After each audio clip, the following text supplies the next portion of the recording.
fact, now in 3 weeks from now, Jammu and Kashmir will in fact go to polls after almost a decade, and the alliance are shaping up and the manifestos are out. Amid the political planning and posturing, the news of banned outfit Jamaat-e-Islami decision to field its former associates as independent candidates in the upcoming election has added a new dimension to the election narrative.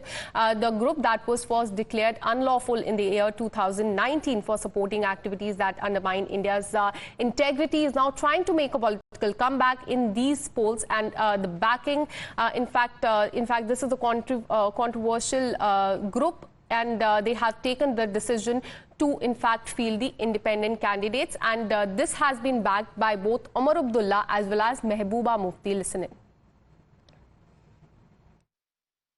Jamaat-e-Islami जो ये कोशिश कर रही थी कि उनके ऊपर लगाई हुई बैन जो है वो उठे, और बैन उठने के बाद वो अपने नुमाइंदे इलेक्शन में उतारने की बात कर रहे थे।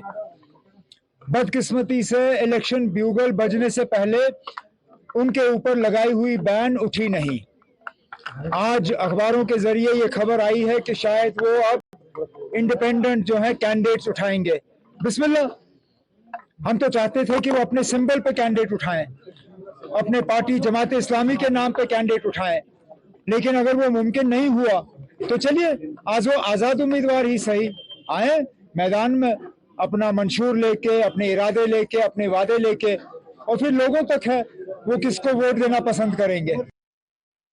और जो जमात की मैं बात करूंगी, जो बैन जमात पे बैन है, उस जमात इस्लामी जिसके साथ ये अलग अलग मीटिंग करते हैं, उनको तरले करते हैं इलेक्शन में हिस्सा लो। वो इलेक्शन में हिस्सा लें, बहुत अच्छी बात है, पर हम उनका बैन हटाने के लिए भी हम कोशिश करेंगे कि उनके जो एसेट्स उन्होंने फ्रीज किए हैं, उन पे जो बैन लगाया गया है, उसको हटाने के लिए भी हम जद्दोजहद करेंगे।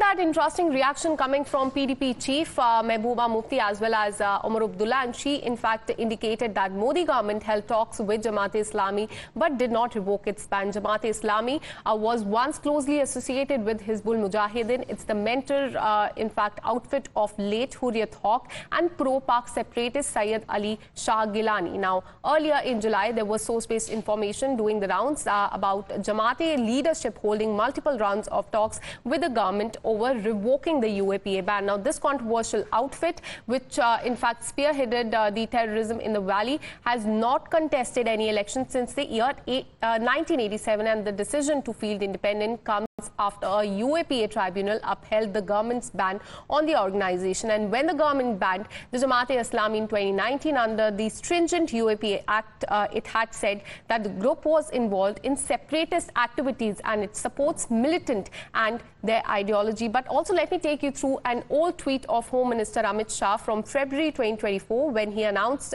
the government's decision to extend the ban on Jamaat-e-Islami by another 5 years. He said that the organization continues their activities against the nation's sovereignty and integrity, and also that those who threaten India's security will face ruthless action.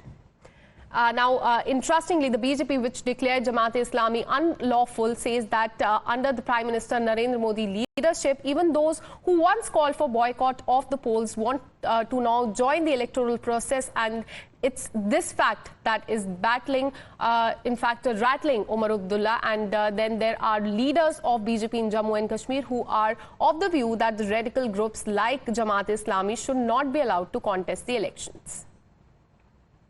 Omar Abdullah को लगता है जो हमारे लिए काम करते थे वो अपने कैंडिडेट उतार रहे हैं इंडिपेंडेंट, इसलिए उनको लगता है कि जो जनाधार था उनका वो खिसक चुका है और अब वो हारने के कगार पे हैं। यही दुख उनको सताया जा रहा है। पर दूसरी तरफ देखें, यशस्वी प्रधानमंत्री नरेंद्र भाई मोदी जी ने जो कार्य किए कश्मीर के अंदर, आज हर व्यक्ति चाहता है कि इलेक्शन लड़े, चाहे वो जमात इस्लामी का ही कोई व्यक्ति होगा, पर चुनाव लड़ने के लिए हर व्यक्ति आगे आ रहा है। 6% 8% की राजनीति अब खत्म है, इसलिए उमर अब्दुल्ला को डर है। The same Jamaat which used to say that fighting elections, contesting elections, voting for any political party is a sin, and same Jamaat want to contest is a very irony. And the same Jamaat that used to, I think, support the People's Democratic Party led by the former Chief Minister, Mr. Mufti Muhammad Saeed. And today the National Conference is supporting Jamaat means that somehow they have joined the hands together. Election is a political process in a democracy, and it has to be welcomed.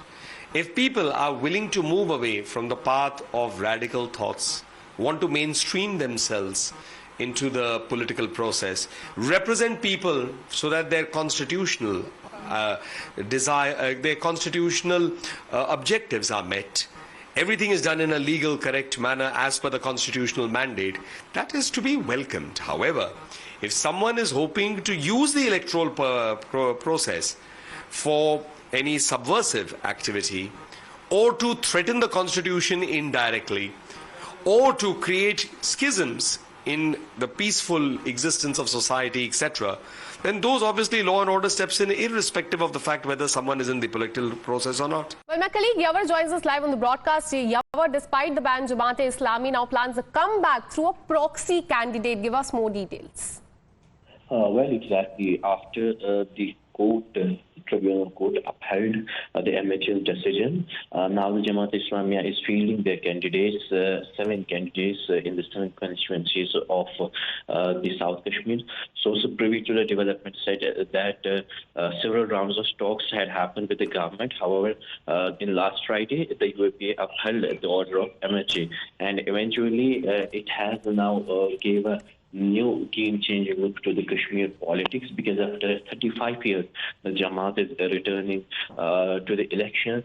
Pertinent to mention here is that already there were the speculation that the lift will be banned and the Jamaat will officially contest on the name. However, now it has been learned that they are going to field their independent candidates from the constituencies in the first phase.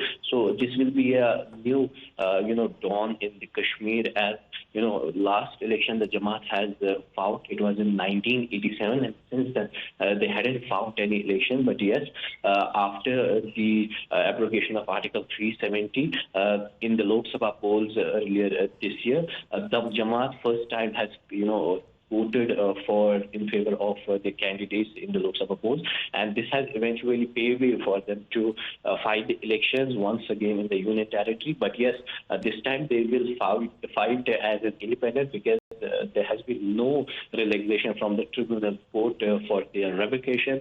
And eventually, Omar Abdullah has yesterday said that it's a welcome step that Jamaat is once again coming back to the mainstream politics. So as the Mehbooba has to say that the ban on the Jamaat-e-Islami should be revoked and should be given a fair chance to contest in the polls. Back to you. Well, thank you, Yavar, for all the details. In fact, we have a breaking